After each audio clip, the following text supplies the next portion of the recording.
Sinar mentari pagi menjulurkan jemari emasnya, menyelinap melalui jendela-jendela kaca raksasa yang membungkus rumah mereka. Anya Larasati menyebut rumah itu Istana Kaca. Sebuah mahakarya arsitektur modern di Pondok Indah, Jakarta Selatan, yang ia ciptakan dari nol dengan setiap tetes keringat dan jam kerja yang tak terhitung. Pagi itu, seperti biasa, dimulai dengan keheningan yang damai.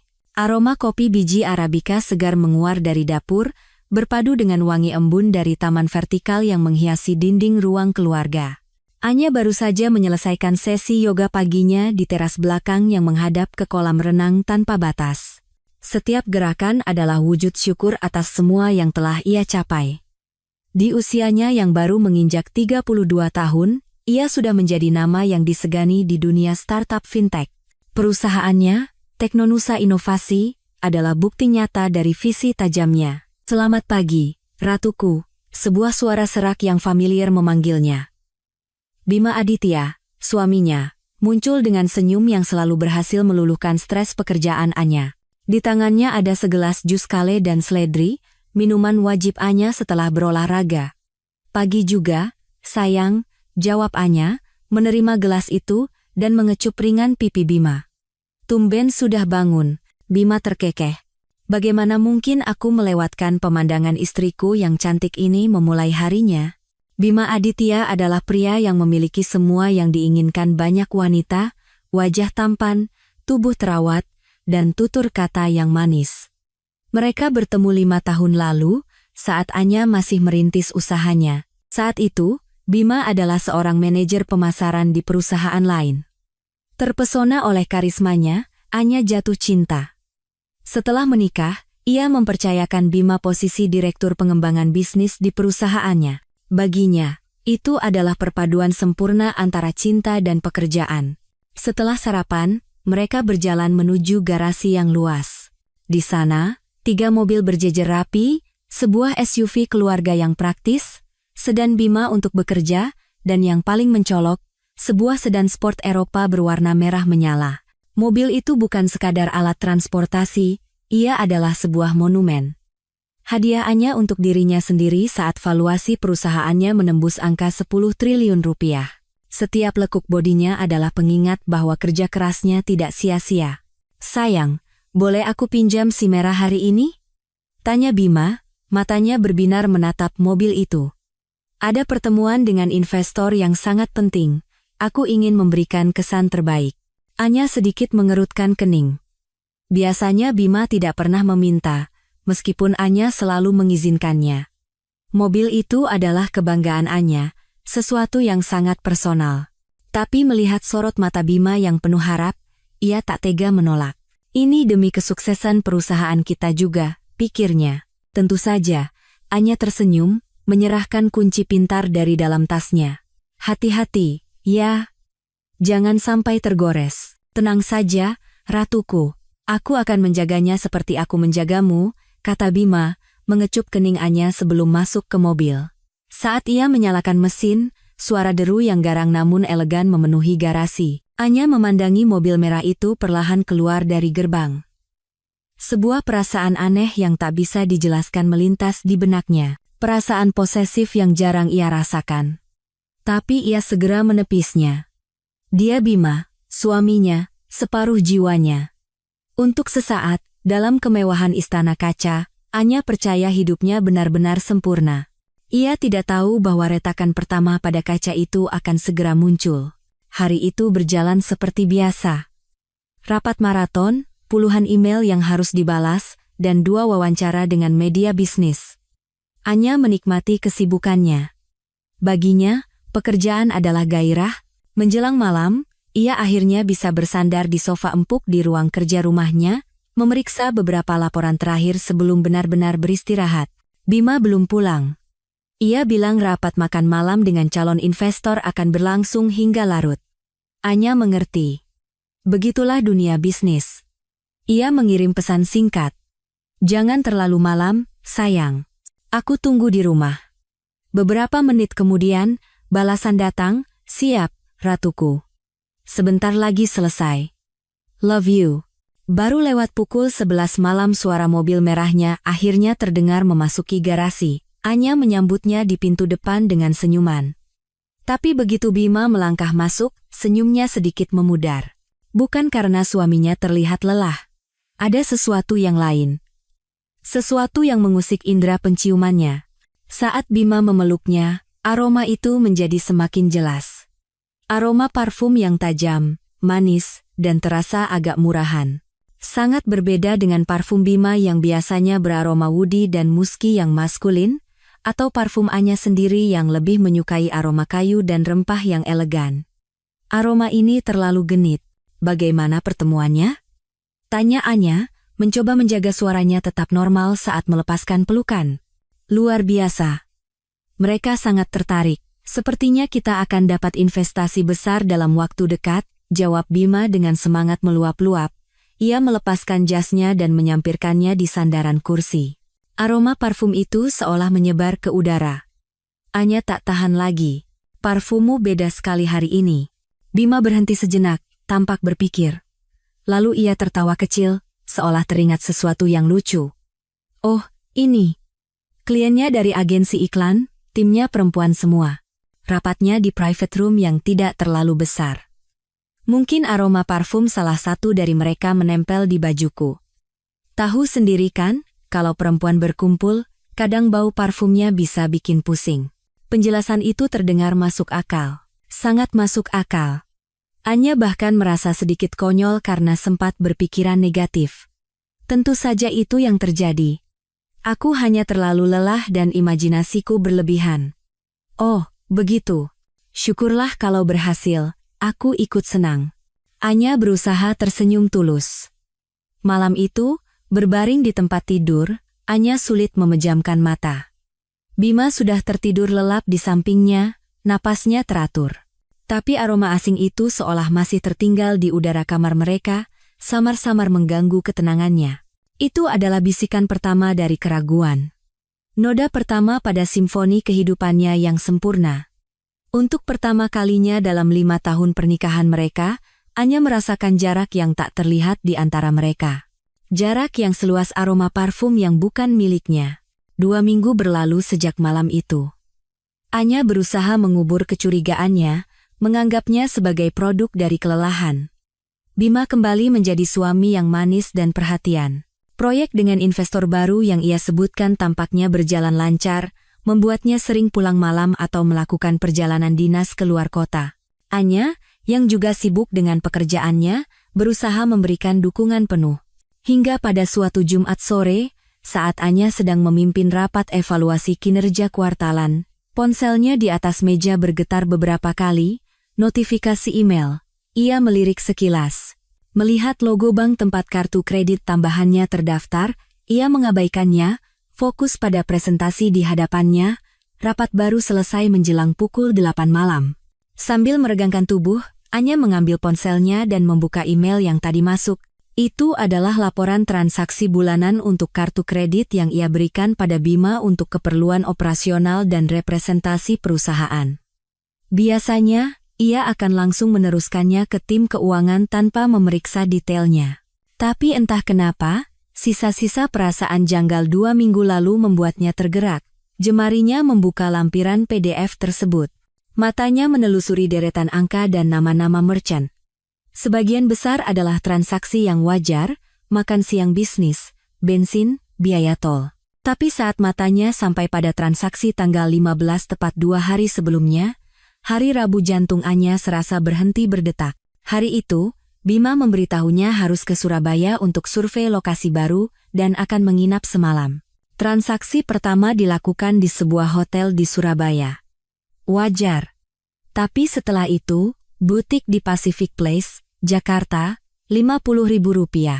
Restoran La Ciel Senopati, Jakarta, Rp6.000. Alis Anya bertaut. Pacific Place, Senopati, keduanya di Jakarta. Dan transaksi itu tercatat pada hari Rabu pukul 7 dan 9 malam. Di saat Bima seharusnya berada di Surabaya. Jantungnya mulai berdebar kencang, rasa dingin menjalar ke ujung jemarinya. Butik di Pacific Place itu menjual tas desainer edisi terbatas. Anya tahu tempat itu, tapi ia sendiri belum pernah membeli apapun dari sana. Dan La Ciel, sebuah restoran fine dining di atap gedung pencakar langit, terkenal dengan suasananya yang sangat romantis. Tempat para kekasih merayakan hari jadi atau melamar, bukan tempat untuk rapat bisnis. Sebuah gambaran mulai terbentuk di benaknya, sebuah skenario yang mengerikan.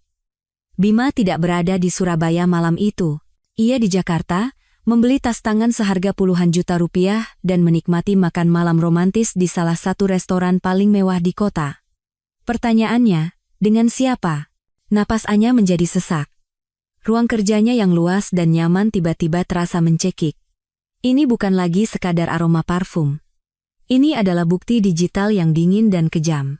Ini adalah jejak pengkhianatan yang dibayar dengan hasil kerja kerasnya. Ilusi istana kaca miliknya mulai menunjukkan retakan yang besar dan mengerikan. Anya menatap kosong keluar jendela, kegemerlap lampu kota Jakarta yang tak pernah tidur, dan merasakan dunianya yang tadinya cemerlang perlahan meredup.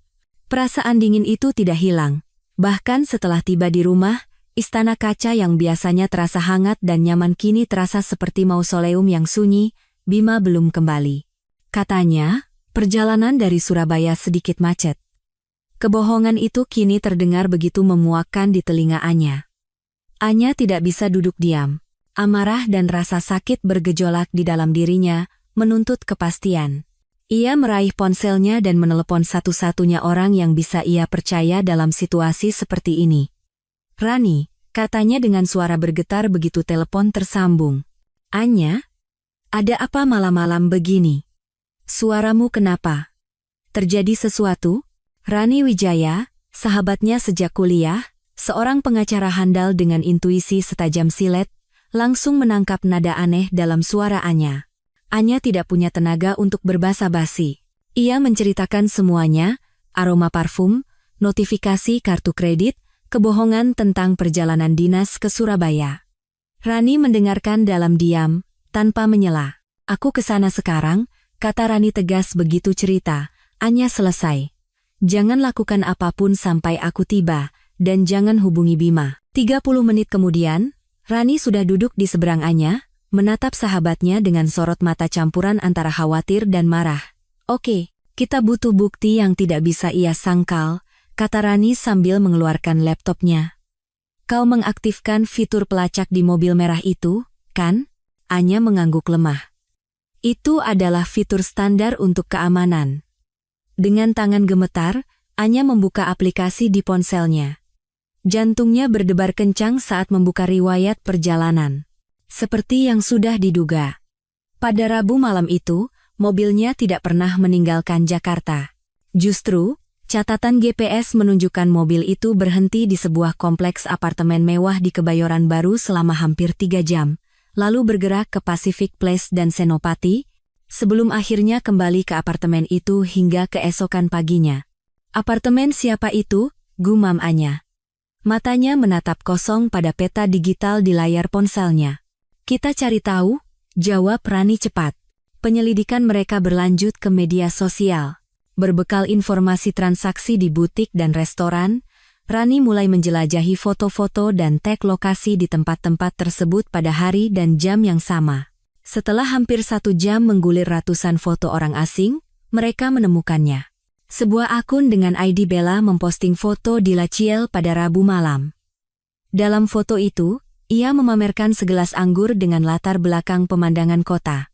Tepat di samping gelasnya, tergeletak sebuah tas tangan baru model yang Anya kenali dari koleksi terbaru butik tersebut. Jantung Anya mencelos. Wanita di foto profil akun itu cantik, muda, dengan tatapan mata yang provokatif. Akunnya dipenuhi foto-foto gaya hidup mewah, liburan, barang-barang bermerek, makan di restoran mahal. Tidak ada foto Bima, tapi keterangan di foto La Ciel itu sudah cukup menusuk, kejutan terbaik di akhir hari yang panjang. "Terima kasih, Rajaku, Rajaku," Anya berbisik getir. Itu adalah panggilan sayang yang terkadang ia gunakan untuk Bima. Langkah terakhir adalah yang paling menyakitkan. Rani menggunakan keahliannya untuk melacak nomor ponsel yang terhubung dengan akun Bella. Dengan sedikit trik, mereka berhasil memeriksa daftar kontak Bima yang tersinkronisasi di cloud.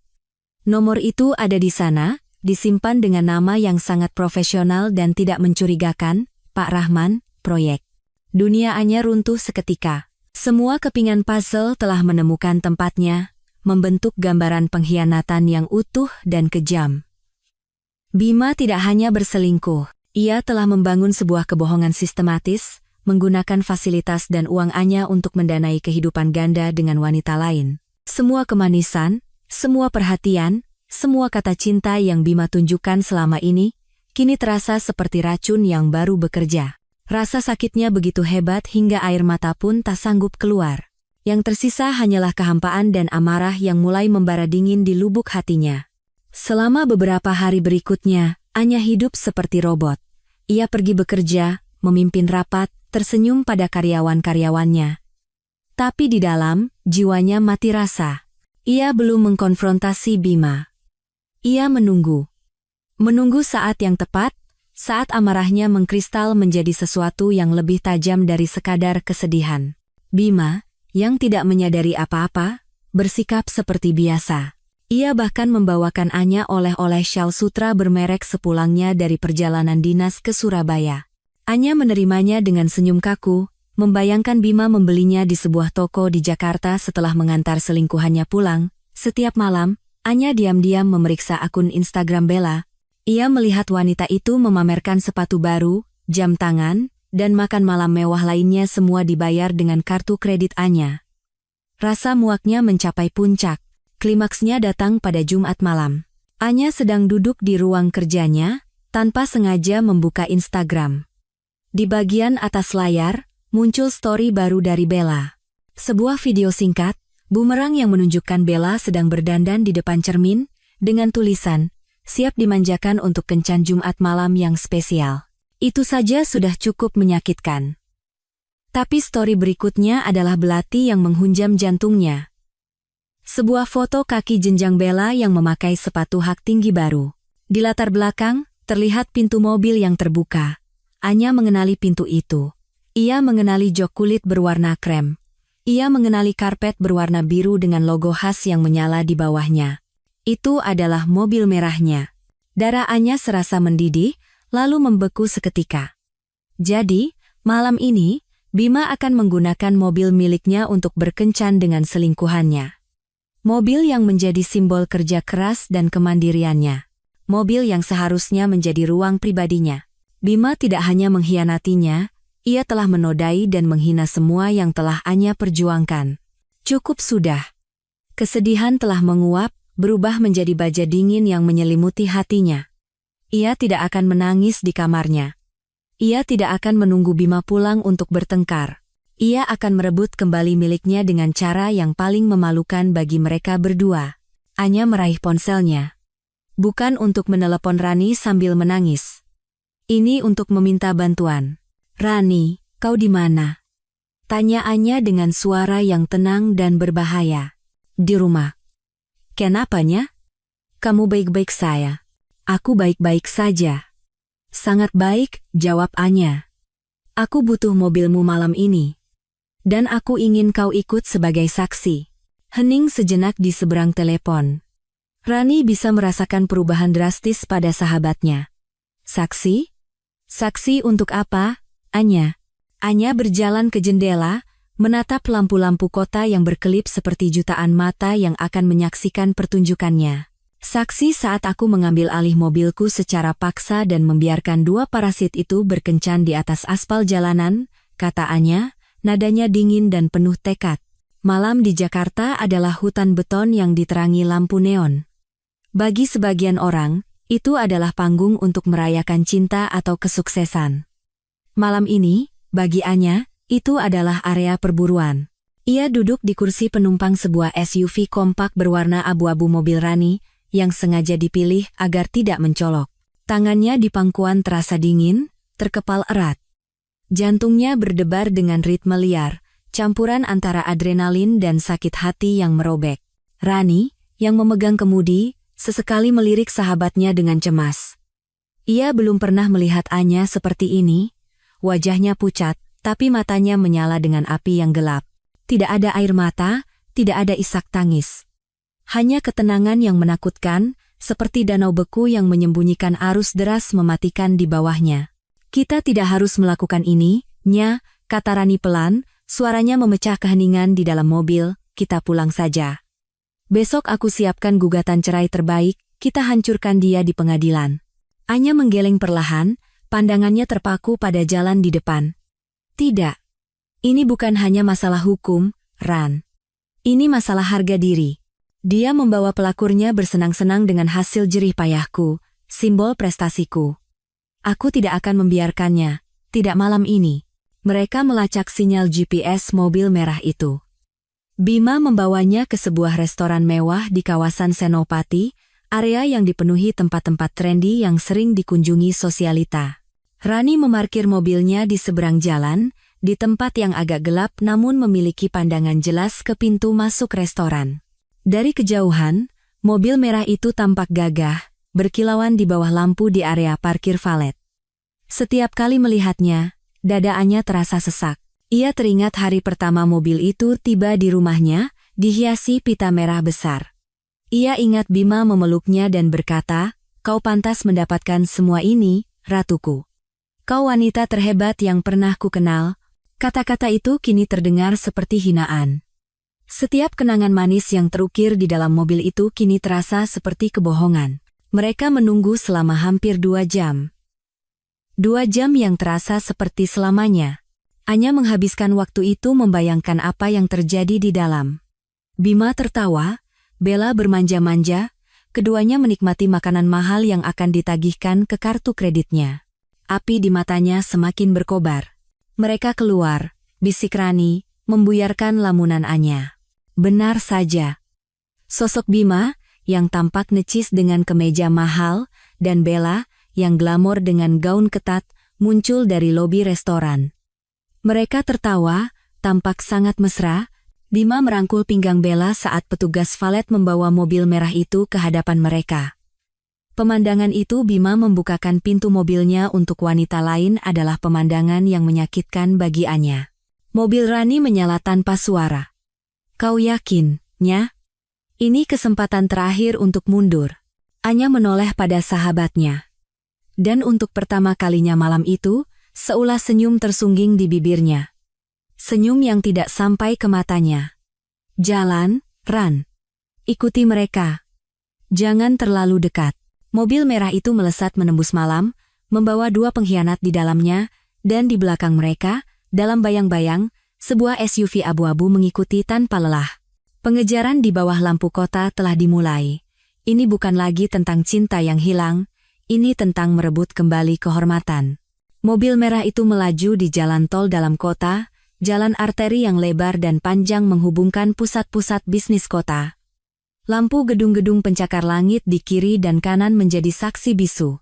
Kecepatan mobil cukup tinggi, seolah Bima sedang memamerkan kekuatan mesinnya pada teman kencannya. Mungkin tawa mereka memenuhi kabin mobil. Mungkin musik menggelegar dari sistem audio canggih yang Anya pilih sendiri. Suasana di dalam SUV Rani sangat kontras, hening dan tegang.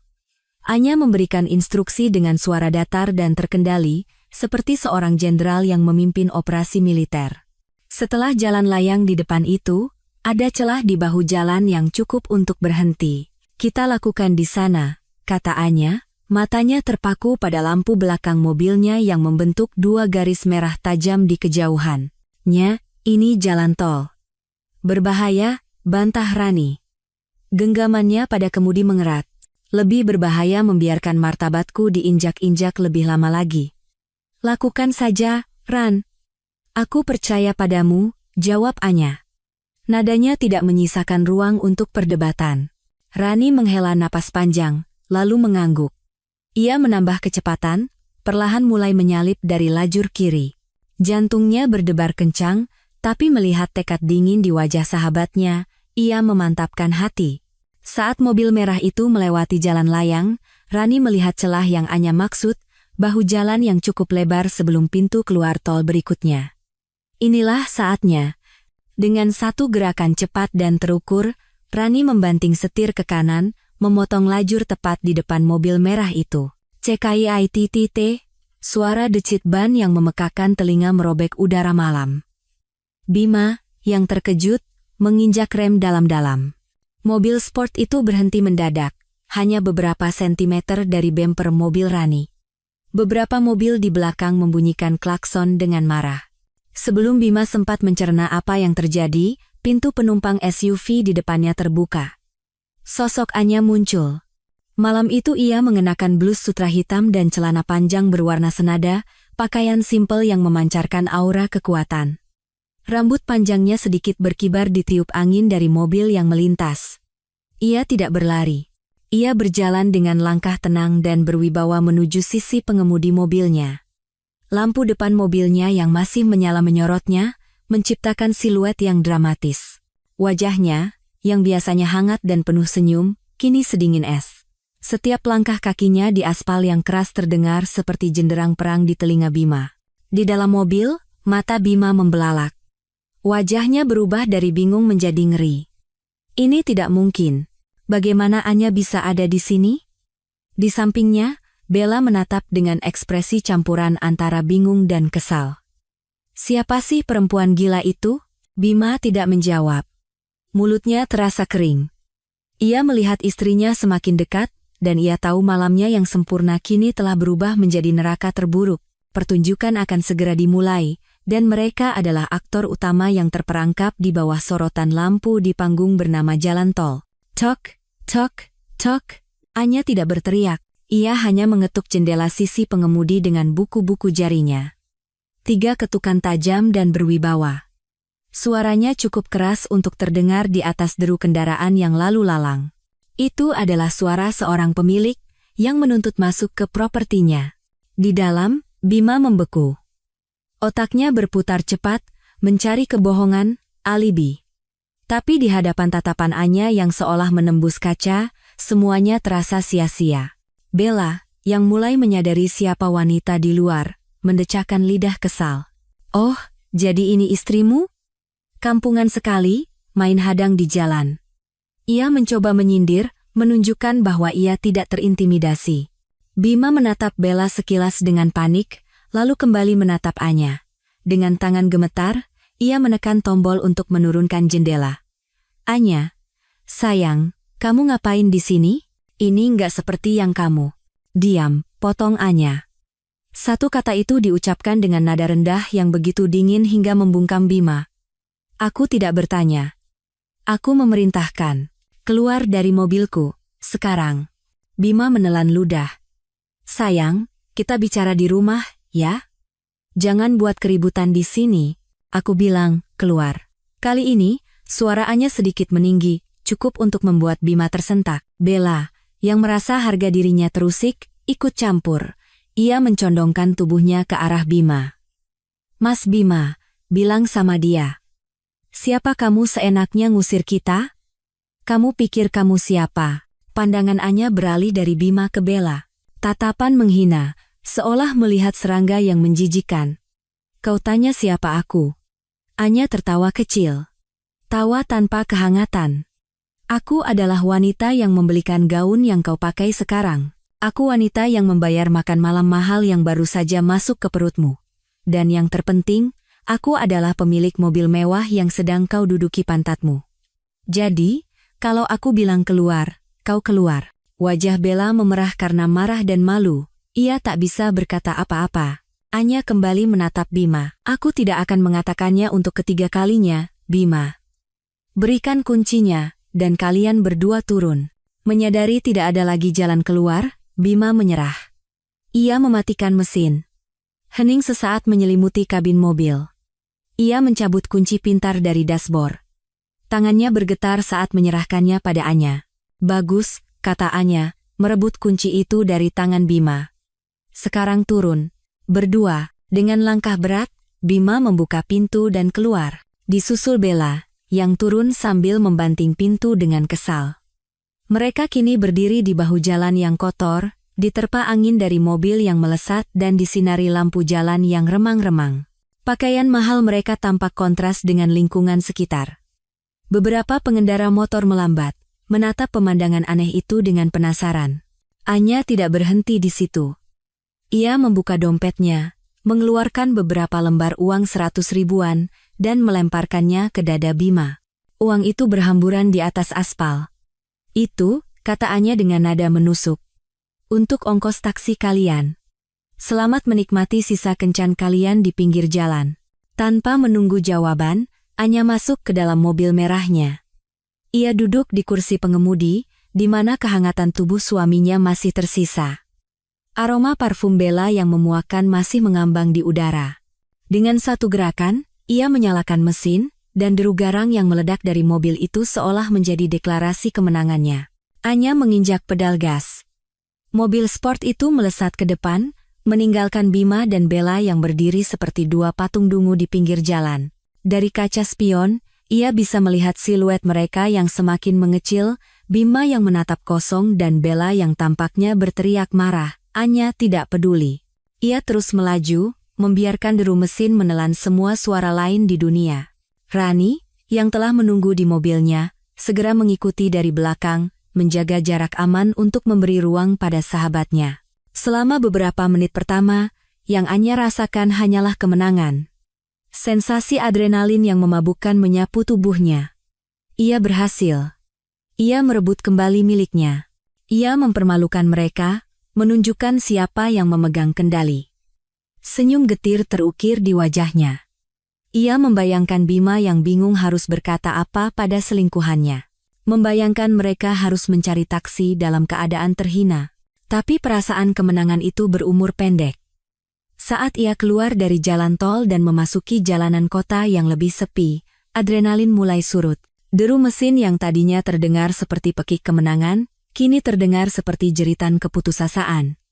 Aroma parfum Bella yang tertinggal di dalam mobil tiba-tiba terasa begitu menyengat, membuatnya sesak napas. Dan kenyataan menghantamnya dengan seluruh kekuatannya. Pria yang baru saja ia tinggalkan di pinggir jalan adalah pria yang pernah ia cintai.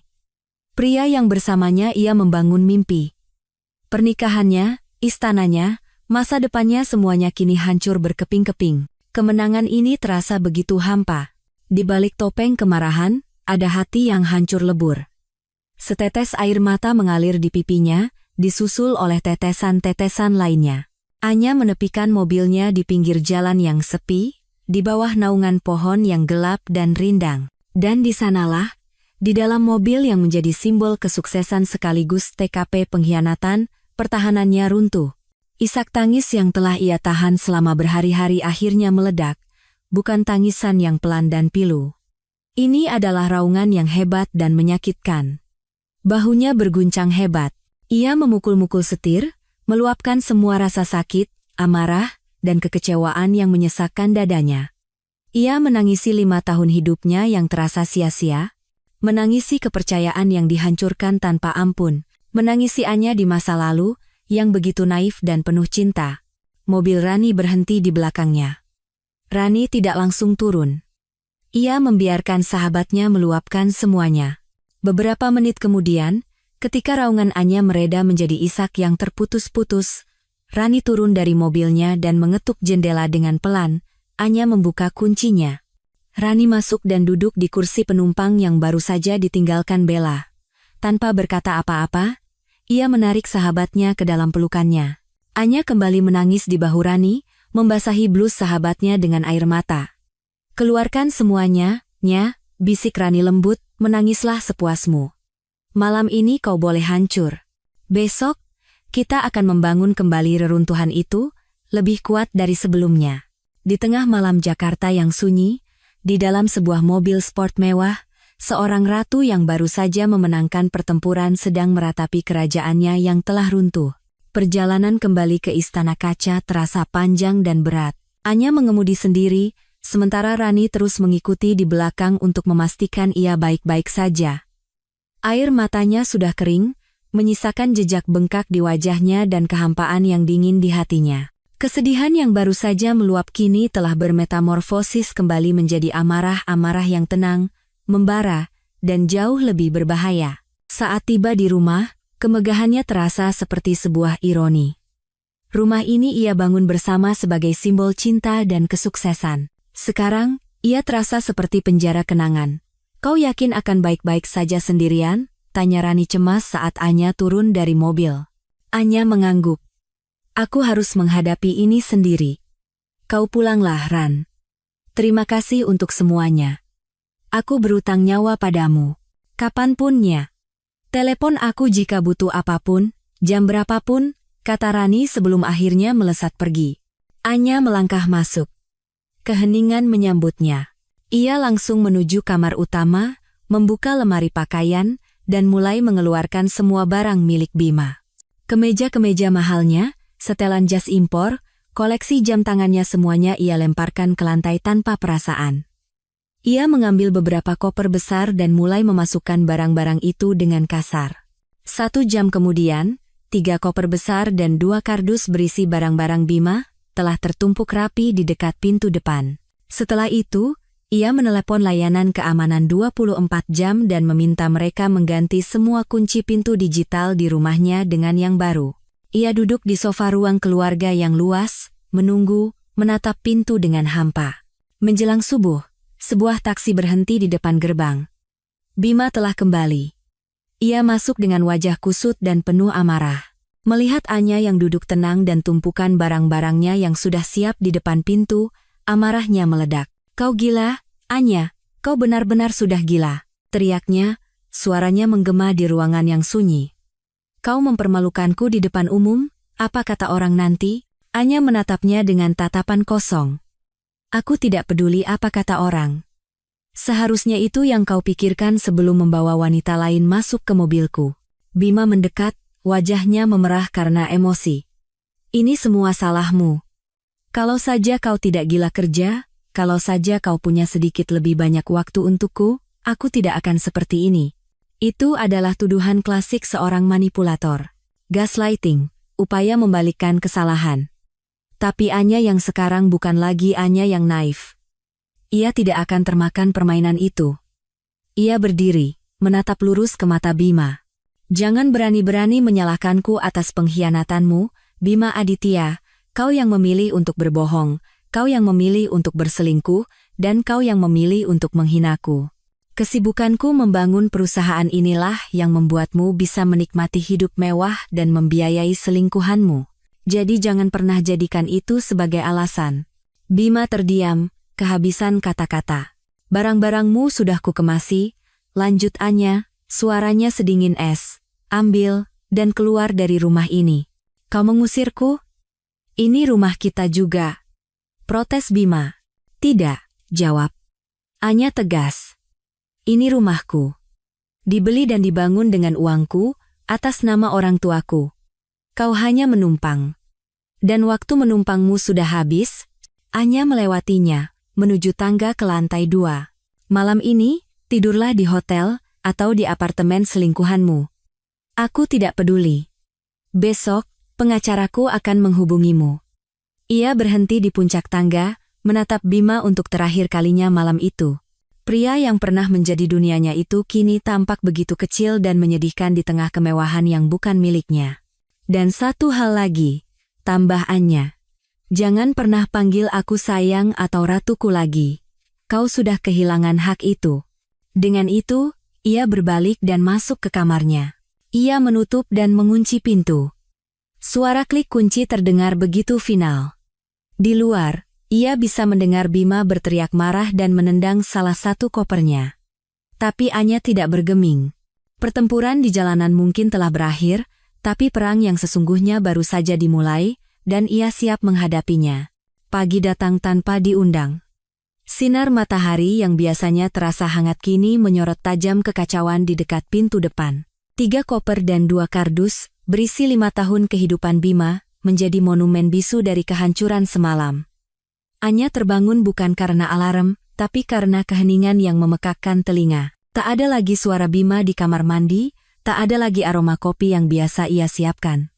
Hanya ada dirinya dan gema dari keputusannya. Ia tidak lagi bersedih. Air mata telah habis terkuras di dalam mobil semalam. Hari ini adalah hari membangun pertahanan, hari mendirikan benteng baru. Langkah pertama adalah menelepon Rani. Bukan lagi sebagai sahabat, tapi sebagai kuasa hukumnya. Suaranya serak, tapi tegas. Ran, Aku mau prosesnya dimulai hari ini. Siapkan semua yang dibutuhkan untuk gugatan cerai. Tuntut semua yang bisa kita tuntut. Sudah kusiapkan sejak kemarin, Nya, jawab Rani, suaranya penuh dukungan. Aku ke kantormu siang ini kita bahas detailnya. Langkah kedua, Anya menghubungi manajer aset pribadinya, Pak Hidayat, seorang pria parubaya yang telah mengelola keuangannya sejak Teknonusa masih berupa mimpi di atas kertas. Selamat pagi, Pak Hidayat. Ini Anya Larasati, sapanya dengan nada formal. Saya minta semua rekening bersama atas nama saya dan Bima Aditya dibekukan efektif per jam ini. Begitu juga dengan akses kartu kredit tambahan dan semua fasilitas keuangan lain yang terhubung dengan rekening saya. Hining Sainak. Baik, Bu Anya. Boleh saya tahu alasannya untuk catatan internal? Alasan pribadi yang mendesak, jawab Anya singkat. Surat resmi dari pengacara saya akan menyusul siang ini. Pastikan tidak ada Rp1 pun yang bisa keluar dari rekening-rekening itu tanpa persetujuan langsung dari saya. Permintaan itu segera dieksekusi. Salah satu pilar penopang finansial Bima runtuh, hanya dengan satu panggilan telepon darinya. Ia melanjutkan dengan mengirim email ke seluruh jajaran direksi dan kepala departemen di perusahaannya. Email itu menginformasikan bahwa Bima Aditya dinonaktifkan dari jabatannya sebagai Direktur Pengembangan Bisnis dengan segera, dengan alasan evaluasi kinerja dan restrukturisasi internal. Bahasa korporat yang dingin untuk sebuah pemecatan yang kejam. Langkah terakhir adalah yang paling simbolis. Tim keamanan yang ia panggil semalam tiba di pagi hari. Mereka bekerja efisien, mengganti panel kunci digital di setiap pintu, memprogram ulang sistem alarm, dan memberinya kartu akses serta kode sandi yang baru. Selesai bekerja, petugas itu menyerahkan kartu akses baru padanya. Semua sudah diamankan, Bu Anya. Sekarang hanya kartu ini dan kode dari ibu yang bisa mengakses rumah ini. Anya menggenggam kartu itu erat-erat, terasa dingin dan kokoh di tangannya. Ini bukan sekadar plastik, ini adalah simbol kedaulatannya. Saat ia menutup pintu di belakang para petugas, terdengar bunyi klik yang mantap. Dinding istana kacanya kini telah berubah menjadi benteng baja. Di dalamnya, ia mungkin masih rapuh, tapi dari luar, ia tak tertembus. Medan perang telah disiapkan, ia hanya perlu menunggu musuh datang. Musuh tidak datang sendirian. Ia membawa pasukan. Siang itu, saat Anya sedang menandatangani dokumen awal perceraian bersama Rani di kantornya, ponselnya berdering. Nama yang tertera di layar membuatnya menghela napas panjang. Ibu mertua. Anya memberi isyarat pada Rani untuk diam dan mengangkat telepon. Halo, Ma. Anya. Suara di seberang terdengar tajam, campuran antara amarah dan isak tangis yang dibuat-buat. Apa yang sudah kau lakukan pada anakku, Bima? Tega sekali kamu? Dia pulang pagi-pagi dalam keadaan kacau balau. Katanya kau mengusirnya dari rumahnya sendiri. Rupanya Bima sudah memainkan drama pertamanya di hadapan orang tuanya, melukiskan diri sebagai korban yang teraniaya. Maaf, Ma, Anya memulai dengan tenang. Ini masalah antara saya dan Mas Bima. Menurut saya tidak. Seenaknya kamu bicara. Kami ini orang tuanya, potong Ibu Bima. Kalau ada masalah rumah tangga itu dibicarakan baik-baik, cari solusi, bukan malah mengusir suami seperti penjahat. Suami itu adalah langit bagi istri, Anya. Dosa besar kamu. Nasihat usang yang seringkali hanya digunakan untuk menekan perempuan. Anya menarik napas dalam-dalam, menahan emosinya. Apakah Mas Bima sudah menceritakan semuanya? Tanya Anya, menjaga suaranya agar terdengar dingin. Sudah. Katanya kamu terlalu sibuk sampai tidak memperhatikannya. Wajar kalau laki-laki sesekali cari perhatian di luar. Harusnya kamu introspeksi diri, bukan malah mempermalukan suami. Anya tidak tahan lagi.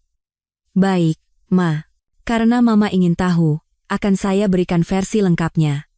Anak Mama bukan sekadar melakukan kesalahan, tapi berselingkuh secara sistematis. Dia membiayai hidup selingkuhannya dengan uang saya, membelikan tas puluhan juta, mengajaknya makan malam romantis dengan kartu kredit saya. Puncaknya, dia membawa perempuan itu jalan-jalan dengan mobil yang saya beli dengan darah dan keringat saya. Saya punya semua buktinya, Ma. laporan transaksi, foto, catatan GPS. Jadi, mohon maaf, ini bukan lagi masalah introspeksi saya, tapi masalah pengkhianatan anak mama. Hening panjang di seberang telepon. Ibu Bima terdengar kaget.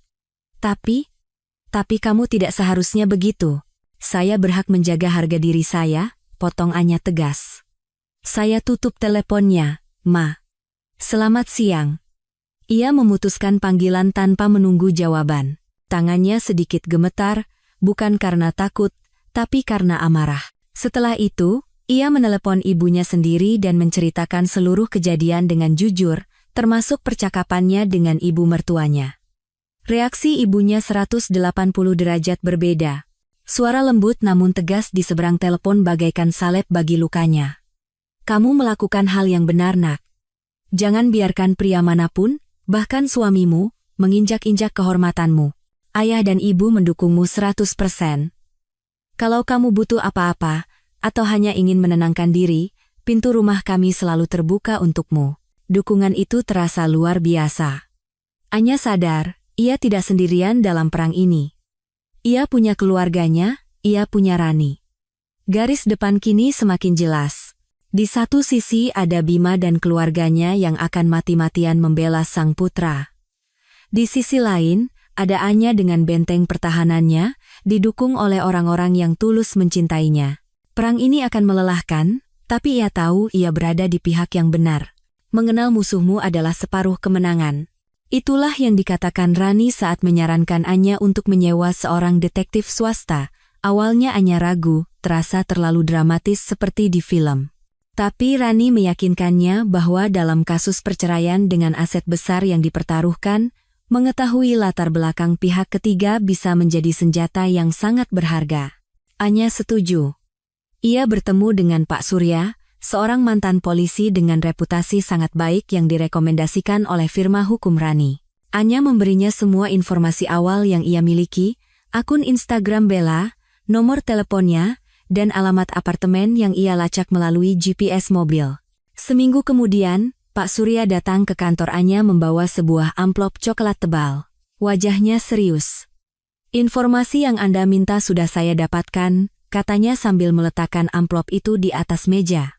Anya membukanya. Di dalamnya ada beberapa lembar laporan yang diketik rapi dan beberapa lembar foto. Apa yang ia baca di sana membuatnya mual. Nama asli wanita itu adalah Sinta Dewi, meskipun ia sering menggunakan nama samaran di lingkungan sosialnya. Ia tidak punya pekerjaan tetap, tapi gaya hidupnya luar biasa mewah. Laporan itu merinci polanya dengan sangat jelas. Sinta adalah seorang predator profesional. Ia bergaul di klub-klub kelas atas, pusat kebugaran mewah, atau acara-acara sosialita untuk mencari targetnya, pria-pria kaya yang tampak memiliki masalah dalam pernikahan atau sekadar haus pujian. Bima bukan korban pertamanya. Laporan itu melampirkan profil singkat 3 pria lain yang pernah menjadi kekasihnya dalam 2 tahun terakhir, semuanya pengusaha atau eksekutif senior, dan semuanya sudah menikah. Polanya selalu sama. Ia akan menghujani mereka dengan pujian, memompa ego mereka, lalu perlahan mulai menuntut hadiah-hadiah mahal dan fasilitas mewah. Bagian yang paling mengejutkan adalah kondisi keuangannya. Di balik tas-tas Hermes dan sepatu Louboutin yang ia pamerkan di media sosial, Sinta terlilit utang kartu kredit lebih dari 100 juta rupiah dari belasan bank. Apartemen yang ia tinggali disewa atas nama salah satu mantan kekasihnya, dan iuran bulanannya sudah menunggak 3 bulan. Ia adalah seorang penipu yang membangun istana kebohongan di atas penderitaan orang lain. Wanita itu tidak mencintai Bima, gumam Anya sambil menutup amplop itu. Dia hanya mencintai apa yang bisa Bima berikan untuknya yang pada dasarnya adalah semua milikku.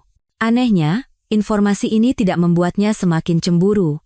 Justru sebaliknya, ada rasa lega yang aneh. Saingannya bukanlah wanita yang benar-benar dicintai suaminya. Saingannya hanyalah seorang penipu murahan. Ini membuktikan bahwa Bima bukanlah korban dari cinta terlarang yang romantis, melainkan korban dari kebodohan dan egonya sendiri, yang begitu rapuh hingga mudah dimanipulasi oleh pujian palsu. Penemuan ini menggeser fokus Anya. Amarahnya pada Sinta mereda, berganti menjadi rasa jijik.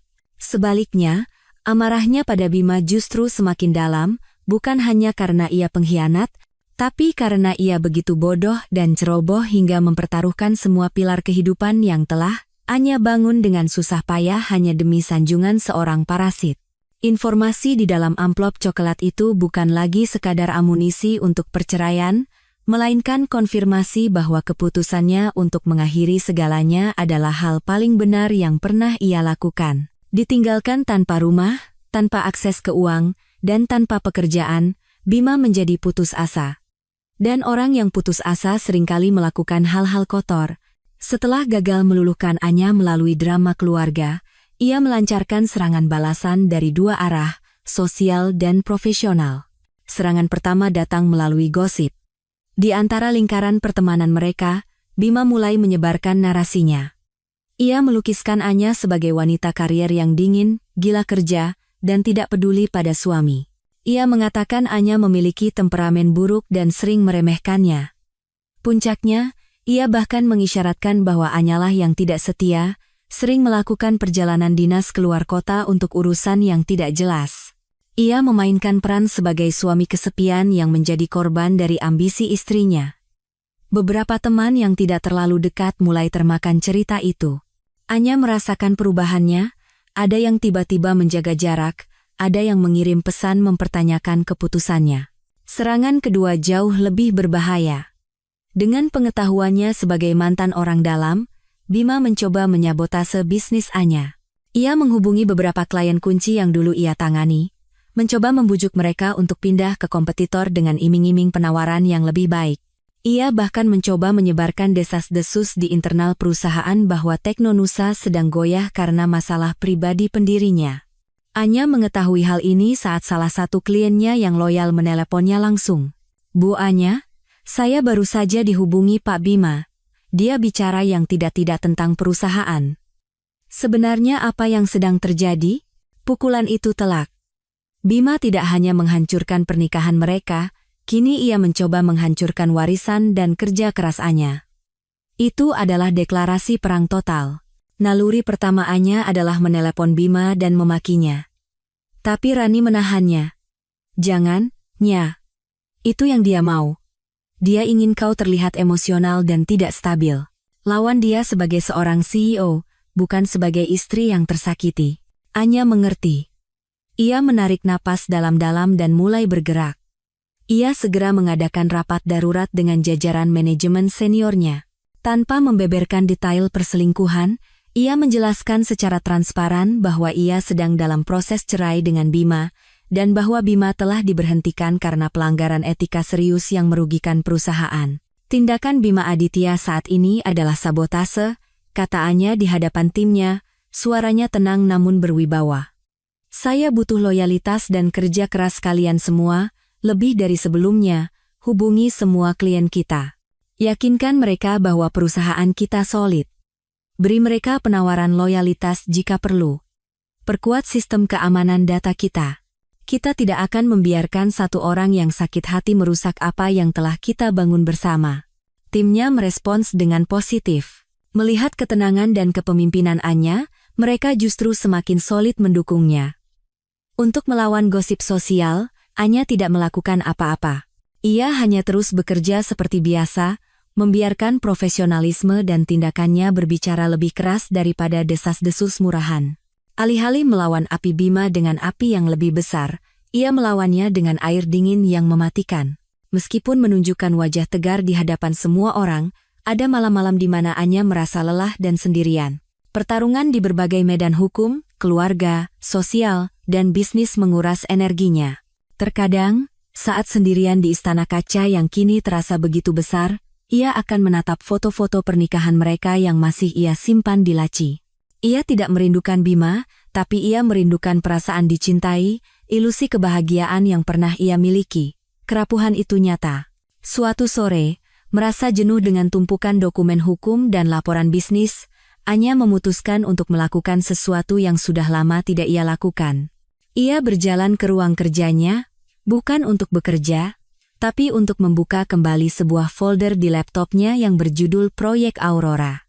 Proyek Aurora adalah ide gilanya, Sebuah platform investasi mikro berbasis kecerdasan buatan yang bertujuan untuk memberdayakan perempuan di daerah pedesaan. Bima selalu menertawakan ide itu. Terlalu idealis, Nya, katanya dulu. Tidak ada pasarnya. Fokus saja pada apa yang menghasilkan uang. Jadi, Anya mengubur proyek itu. Kini, tidak ada lagi suara Bima yang meremehkannya. Dengan semangat baru, Anya membuka kembali rencana bisnisnya, memperbarui algoritmanya, membuat sketsa antarmuka pengguna. Ia bekerja hingga larut malam bukan karena terpaksa, tapi karena gairah. Ia lupa waktu, lupa lelah, lupa sakit hati. Di antara angka dan kode, ia menemukan kembali dirinya. 3 hari kemudian, ia mempresentasikan prototipe awal proyek Aurora kepada Dewan Direksi. Ia berbicara dengan antusiasme yang menular, menjelaskan visinya tidak hanya dari sisi bisnis, tapi juga dari sisi dampak sosial. Ketika presentasi selesai, ruang rapat hening sejenak, lalu meledak dalam tepuk tangan meriah. Dewan Direksi tanpa ragu menyetujui pendanaan awal untuk proyek tersebut. Saat berjalan keluar dari ruang rapat, Anya merasakan sesuatu yang sudah lama tidak ia rasakan, kebahagiaan murni. Kebahagiaan yang datang dari pencapaiannya sendiri, bukan dari pengakuan orang lain. Ia sadar, selama ini Bima bukan hanya parasit finansial, tapi juga parasit bagi ambisinya. Suara negatif Bima, tanpa ia sadari, telah membatasi potensinya. Malam itu, Anya melakukan sebuah ritual kecil. Ia mengambil kunci mobil merahnya. Ia masuk ke dalam mobil yang pernah menjadi TKP pengkhianatan itu. Tapi kali ini, ia tidak merasakan sakit. Ia menyalakan mesin, membuka atapnya, dan melaju menembus malam tanpa tujuan. Ia tidak sedang melarikan diri dari masa lalunya, ia sedang mengemudi menuju masa depannya. Angin malam menerbangkan rambutnya. Dan untuk pertama kalinya setelah sekian lama, Anya tersenyum tulus. Ia telah menemukan kekuatannya, bukan dengan melupakan kerapuhannya, tapi dengan membangun sesuatu yang baru dan indah di atasnya. Kekuatan itu sepenuhnya miliknya, dan tidak akan ada yang bisa merebutnya lagi. 2 bulan telah berlalu sejak malam konfrontasi itu. 2 bulan yang terasa seperti perang bertahun-tahun. Serangan balasan Bima melalui jalur sosial dan bisnis gagal total. Reputasinya di kalangan kolega hancur. Dan upayanya menyabotase Teknonusa justru membuat klien-klien Anya semakin solid memberikan dukungan. Bima kini benar-benar terpojok. Tanpa pekerjaan, tanpa uang, dan dengan proses hukum yang jelas-jelas tidak menguntungkannya, ia kehabisan pilihan. Jadi, ia kembali ke senjata pertamanya dan yang paling bisa diandalkan, pesona dan manipulasi. Suatu sore, ia menunggu Anya di lobi gedung kantornya. Penampilannya sengaja dibuat menyedihkan. Wajahnya tidak terawat, ada lingkaran hitam di bawah matanya, dan kemeja yang ia kenakan tampak sedikit kusut. Di tangannya ada sebuket bunga lili putih, bunga favorit Anya. Sebuah pertunjukan penyesalan yang terlatih. Saat Anya keluar dari lift, Bima langsung menghampirinya. Anya, panggilnya dengan suara serak yang dibuat-buat. Anya berhenti. Wajahnya tanpa ekspresi. Tim keamanannya hendak maju, tapi Anya memberi isyarat agar mereka menunggu. Tolong, beri aku 5 menit, hanya 5 menit. Anya menatapnya dingin, lalu mengangguk singkat dan berjalan ke kafe yang sepi di sudut lobi. Mereka duduk berhadapan, dengan buket bunga lili tergeletak canggung di atas meja di antara mereka. Aku tahu aku telah membuat kesalahan terbesar dalam hidupku, Bima memulai, matanya menatap Anya dengan tatapan memohon. Aku buta, Nya, buta karena egoku sendiri. Bella, perempuan itu tidak berarti apa-apa. Itu hanya kesalahan bodoh.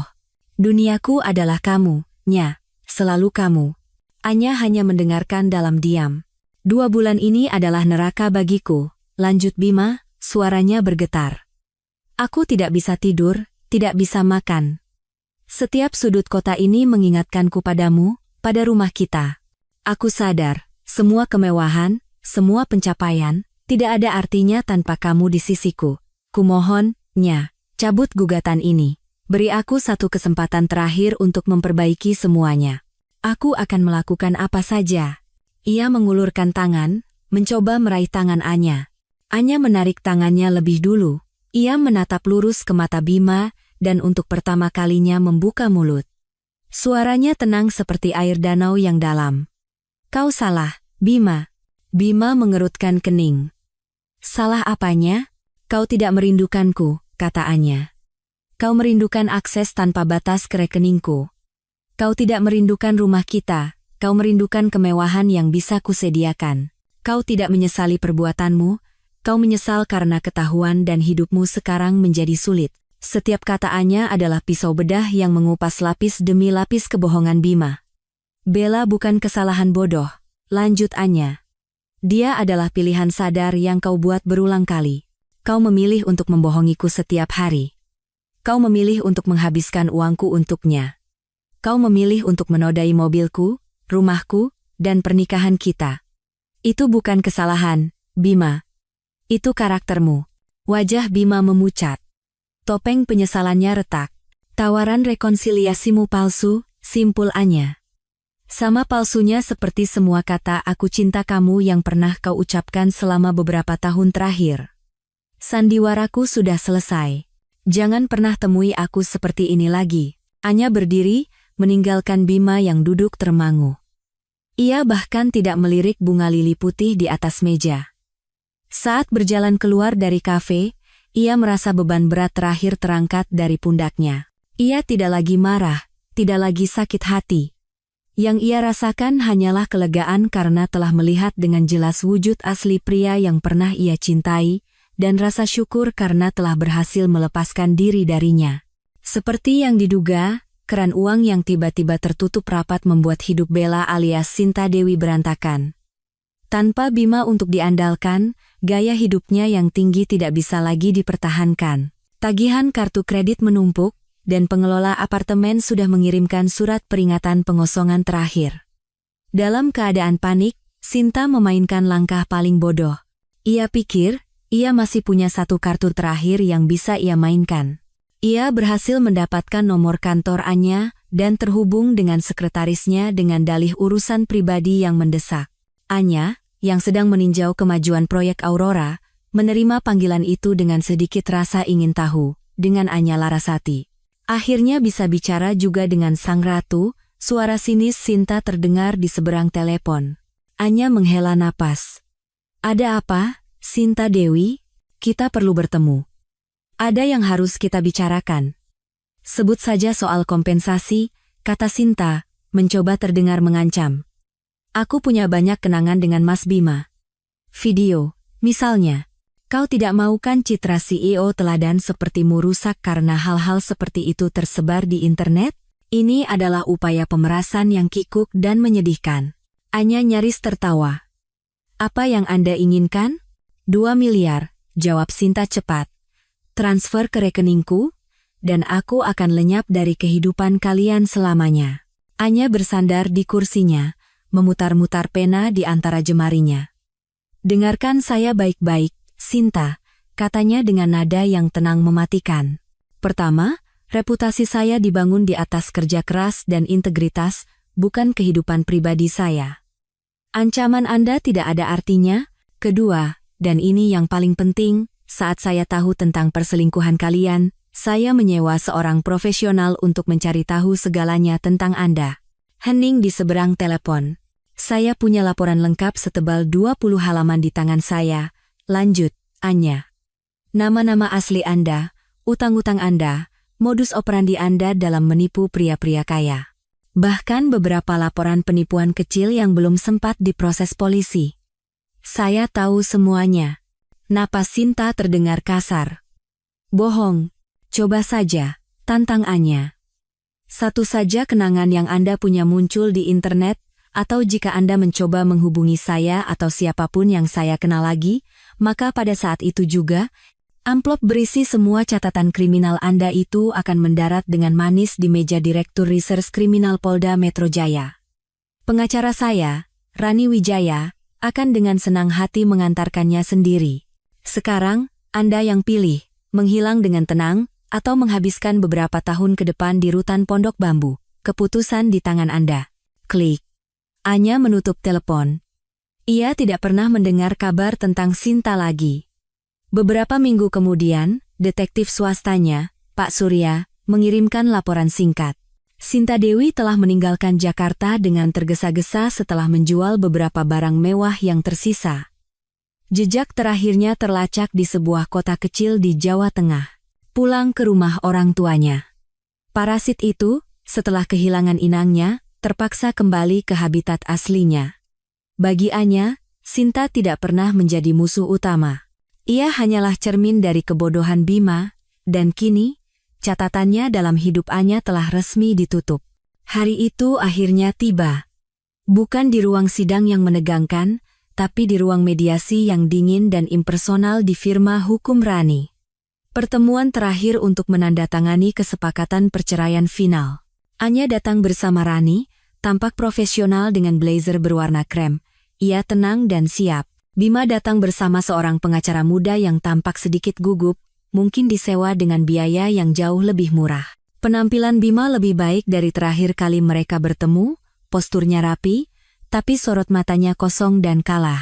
Pertemuan itu singkat dan efisien. Rani memimpin pembicaraan, menjelaskan poin-poin kesepakatan dengan jelas dan tanpa emosi. Sesuai dengan perjanjian pranikah yang ditandatangani kedua belah pihak 5 tahun lalu, Rani memulai, seluruh aset yang dimiliki oleh Ibu Anya Larasati sebelum menikah, dan aset yang diperoleh atas nama perusahaannya selama masa pernikahan, adalah sepenuhnya milik Ibu Anya. Ini termasuk rumah di Pondok Indah, seluruh kendaraan, dan aset investasi lainnya. Pengacara Bima hanya bisa mengangguk pasrah. Perjanjian pranikah yang dulu dianggap Bima hanya formalitas kini menjadi tembok hukum yang tak bisa ia tembus. Terkait pembagian harta bersama, lanjut Rani, klien kami bersedia memberikan uang pisah sebesar 500 juta rupiah sebagai bentuk itikat baik untuk membantu Bapak Bima Aditya memulai hidup baru. Jumlah ini akan ditransfer setelah perjanjian ini ditandatangani. Bima mengangkat kepalanya. Ada kilat keterkejutan di matanya. Ia mungkin mengira Anya akan meninggalkannya tanpa sepeser pun. Tawaran itu, meskipun hanya sebagian kecil dari kekayaan Anya, adalah sebuah pelampung di tengah lautan kebangkrutannya.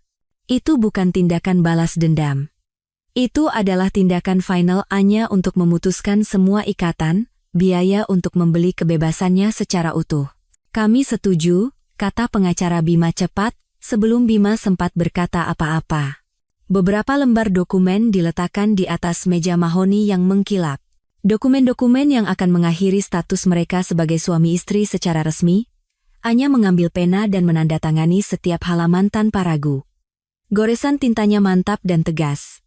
Saat giliran Bima, tangannya sedikit bergetar. Ia menatap dokumen itu sejenak, seolah melihat nisan dari kehidupan masa lalunya. Ia melirik Anya, mencoba mencari sesuatu di wajah mantan istrinya, mungkin penyesalan, mungkin kesedihan, tapi yang ia temukan hanyalah ketenangan.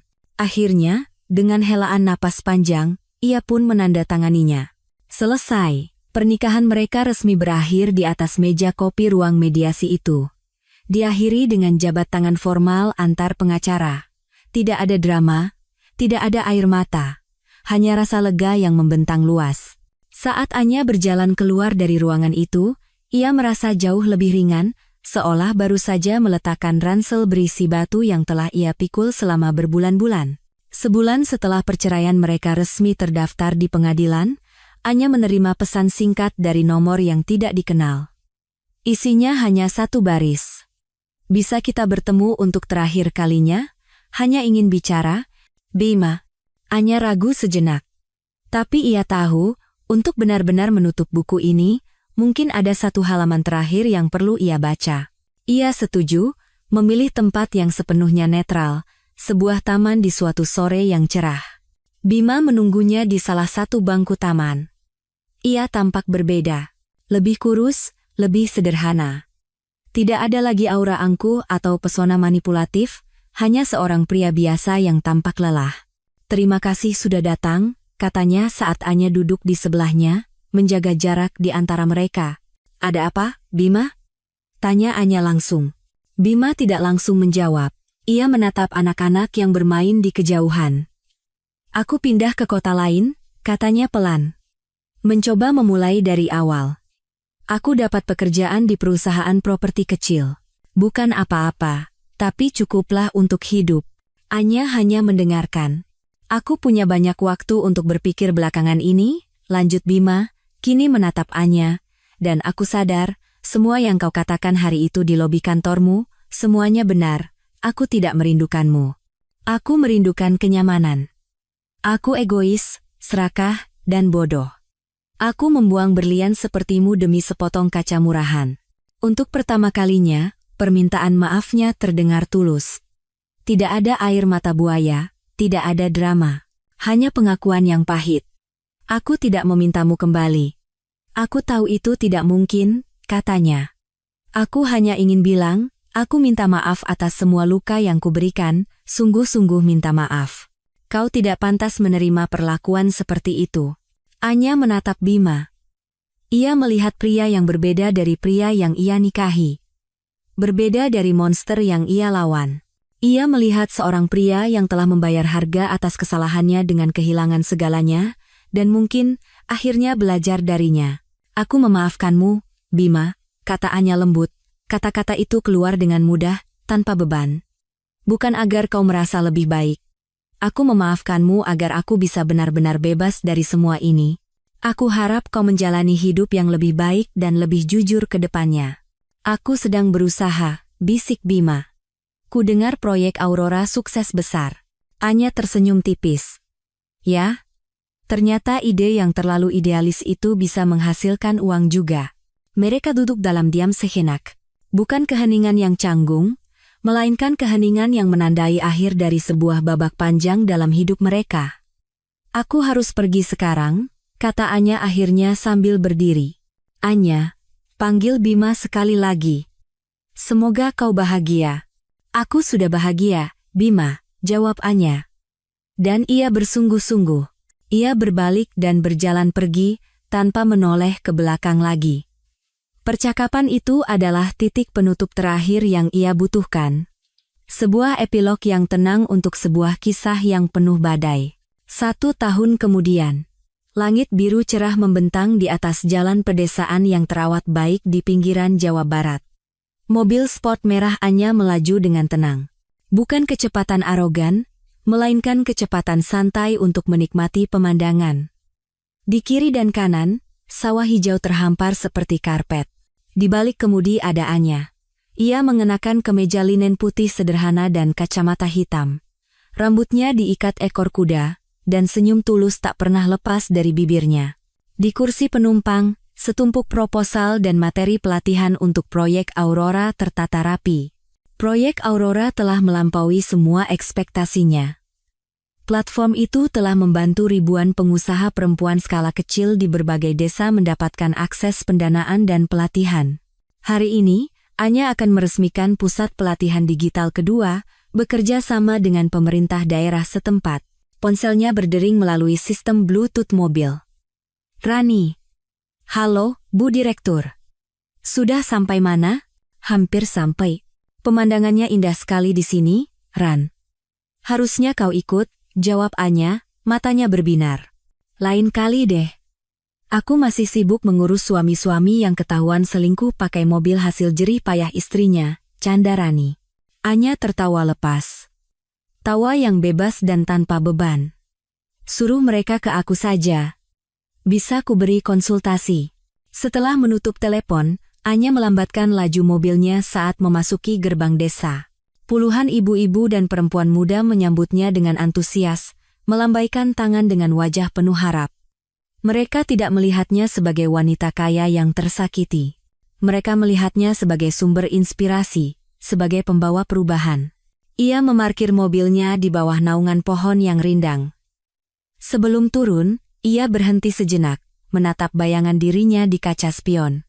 Wanita yang balas menatapnya bukan lagi wanita naif yang tinggal di istana kaca, bukan pula Dewi Kemarahan yang bertempur di jalanan. Wanita itu adalah perpaduan dari semua pengalamannya, kuat, bijaksana, dan penuh tujuan. Mobil merah ini telah menjadi saksi bisu dari titik terendah hingga titik tertinggi dalam hidupnya. Dulu, ia adalah simbol status yang ia bagi dengan suaminya. Kemudian, ia menjadi medan perang untuk harga dirinya. Sekarang, Mobil ini adalah kendaraannya untuk menebar kebaikan. Alat yang membawanya pada panggilan hidupnya yang sejati. Ia mematikan mesin, mengambil tas kerjanya, dan melangkah keluar dari mobil. Sinar matahari yang hangat menyambutnya. Ia menghirup dalam-dalam udara pedesaan yang segar, dan berjalan dengan mantap menuju kerumunan yang menantinya. Babak baru dalam hidupnya tidak lagi ditulis di atas kontrak atau laporan keuangan. Ia ditulis di balik kemudi ini, dalam setiap perjalanan yang membawanya lebih dekat pada arti kebahagiaan sejati, dan perjalanan ini baru saja dimulai.